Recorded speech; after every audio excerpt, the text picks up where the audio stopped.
Who's your emergency contact? Who should we notify in the case of death? Welcome to the USP. But anyway, so we go to trial. And we go through, at trial. First, when you go to trial, you select your juror.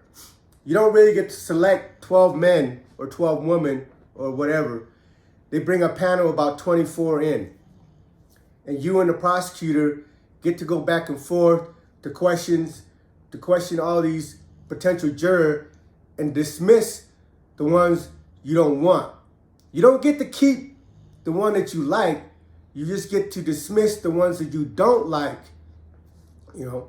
So if the prosecutor sees a potential juror that might ruin your favor, well, he's going to go look for them and dismiss them. And same thing with you. You question these jurors, and from their answer, you get to decide if they're going to be favorable to you or not. And you find the ones that are not, and you dismiss them.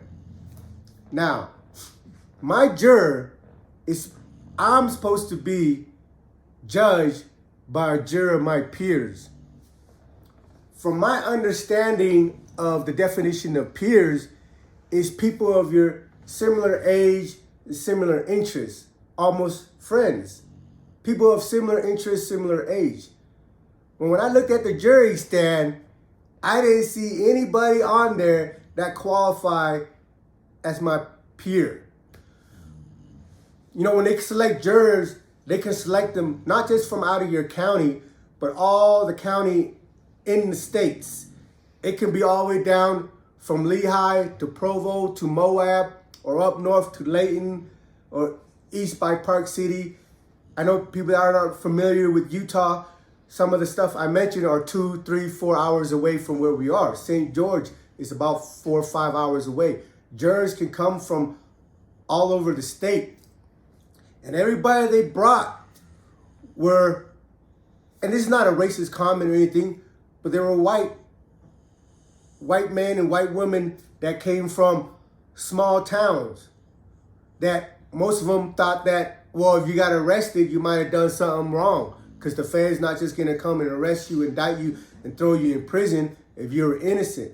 That was the mentality these people have, because they're not watching the news or of how corrupt the system is. And so their mentality is not on that level where there's a possibility that the Feds might have made a mistake, or there's a possibility that the Feds might be up to no good. It was just, they wouldn't have arrested you if you didn't do anything wrong. So anyway, we select our jury.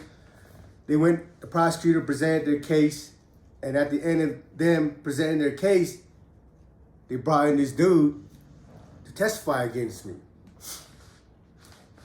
He's 6'4", 320 pounds. He walks up to the stand. And at this time, I'm not really sure how I'm feeling,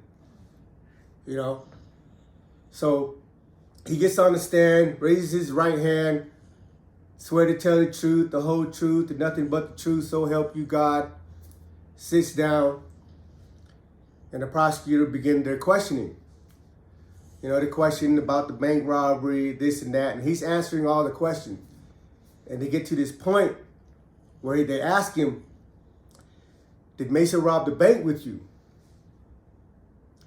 At that point, he went silent. He looked down, and he didn't answer the question. So a little spark in my heart, fluttered, ooh, maybe I got a little hope, right? So the prosecutor repeated the question again. He said, hey, Mr. So-and-so,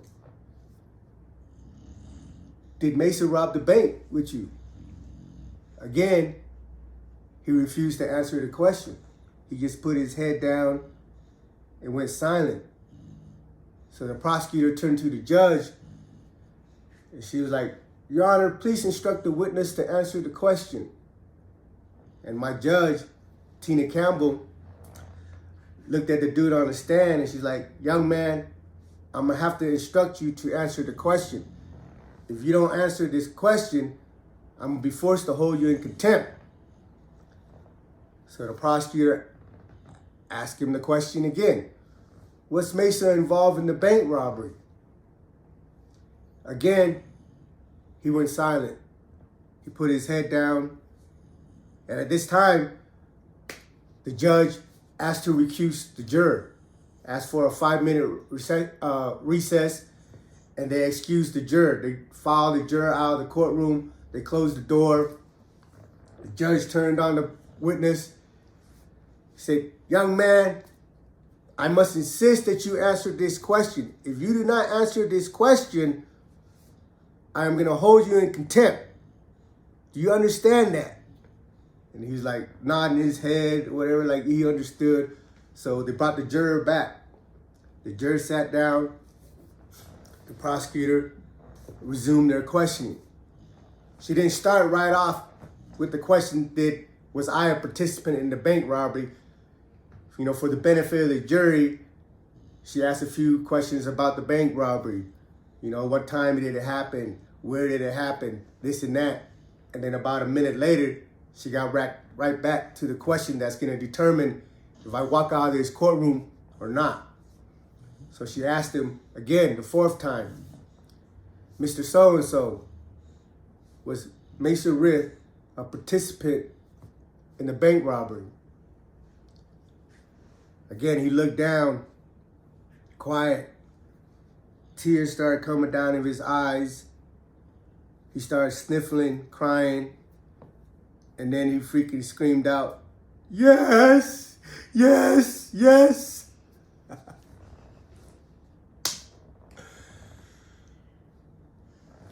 I cannot, for the life of me, erase that image from my mind.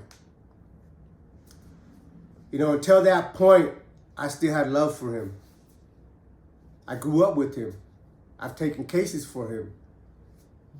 Anytime he ever asked me for anything, I was there.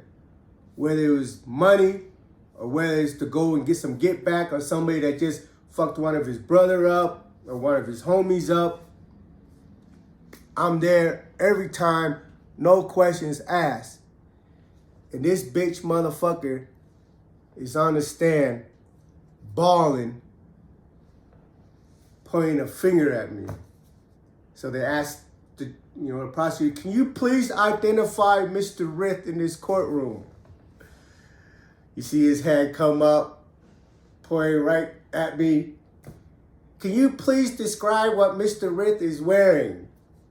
"Oh, he's wearing I don't know what those suit jackets are. I didn't have no tie. They didn't let us have any ties or belt, but I had a dress shirt on, a slack, and a coat, whatever. And so he described that. But after he got over the hump of identifying me as one of the participants in the robbery, he just went ham. But part of me was like, okay, so you're here, you're telling on me, get yourself out of trouble so you don't have to go to prison. I'm gonna go to prison. But fine, that stuff is done. I can't do nothing about him flipping. But on the stand, the testimony that he gave, half of it was lies. He said, "Oh, I planned the robbery. I got the vehicle to use in the robbery. I went to a friend's house and got all the firearms that we used in the robbery." Everything was just me. And I'm like, damn. Why don't you since you're over here telling everything, why don't you go ahead and tell how you hit me up for fucking 2 months to help you rob this fucking bank, But of course he's not going to do that because he wants to put himself in the best light possible. And the prosecutor really don't care about the truth. They just want to hear the things that they need to hear to convict me.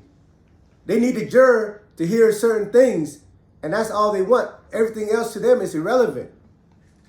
That's why I'm so adamant about all the movies and stuff that we see that are made by these supposed to be gangsters that in the end sold somebody up the river, writing books after they got X'd out or put in protective custody or freaking took down their whole art organization.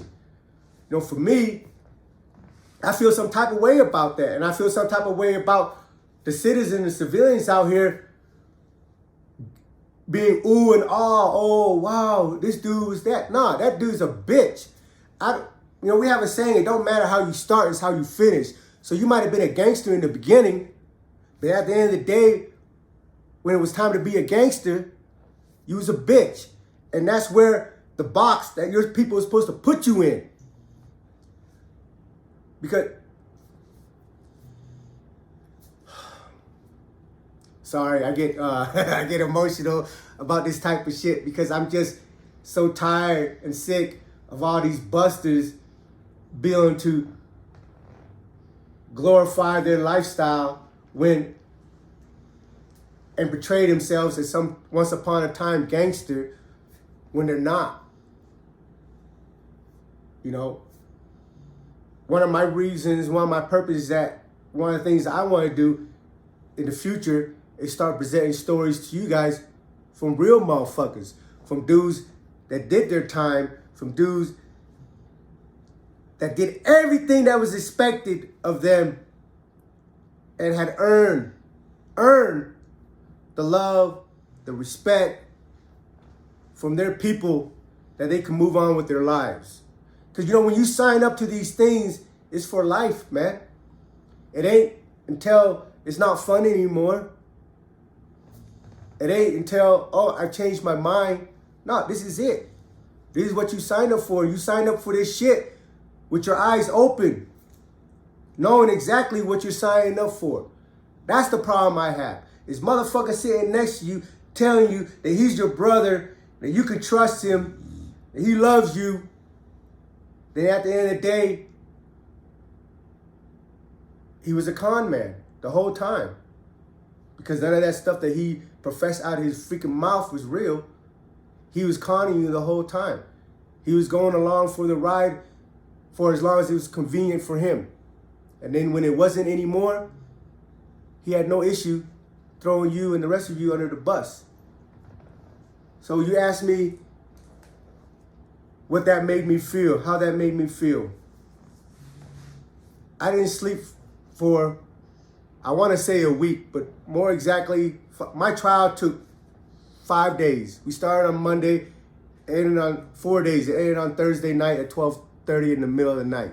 That's when my trial ended. It was 12:30 Thursday night. We started on Monday. So from Monday all the way till Thursday, I did not sleep. I couldn't sleep because every time I closed my eyes, I saw his face. I saw him on the stand. And I don't think it was just anger or hate. I don't even know the emotion because it was just so mixed. It was like disappointment, heartbreak, anger, sadness. It was just like, damn, homie. All you had to do was say no. When they asked you if I was a participant in the bank robbery, all you had to do was say no. And that was the end of it. We could have all moved on with our lives. We all could have went and did whatever time we got. Would have been home 10 years earlier. And be out here building an empire or something or whatever. But instead, I gotta fucking sit here and carry this fucking,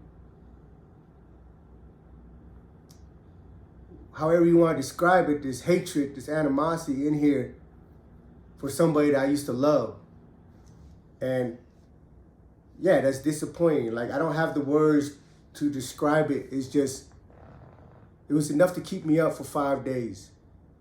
It was enough to not want me to close my eyes, because every time I closed my eyes, it was just like a photograph. Him right there with his finger out at me. So it was just, it's not a good feeling. And, you know, like I said, you don't ever know what someone's breaking point is. But if you're out there in the streets, homie, you gotta learn to listen to the things that are not said. When you talk about a certain subject, when a certain issue comes up, you got to be more aware of the things that the person you're interacting with is not saying and not doing. You know, because their silence, their behavior is going to tell you more about themselves than anything that comes out of their mouths. We can make our lips move and make any sound, any word come out of it. But in our moment, spontaneous moment of high stress, these people is going to reveal to you who they are. And it's up to you to recognize it and accept it. A lot of us see it. That we see the cowardness in these individuals or the fakeness in them, but because we known them from they were kids, we grew up with them, because we were in a couple situations with them that they came through for us, we ignore it. We give them a pass, and we tell ourselves, nah, it ain't that. Nah, the homie's down. The homie's down. Nah, it ain't that. Because we care about this person. But doing that, in my case, personally, was detrimental to my health, because these people showed me signs that they weren't really with the program. But because I cared for them, because I wanted to believe that they had it in them, I involved myself and allowed them to come around me and participate in some of the things that I did. And at the end of the day, my first instinct was correct. But my emotion overrode it, and I lost 2+ years of my life. Welcome to the USP.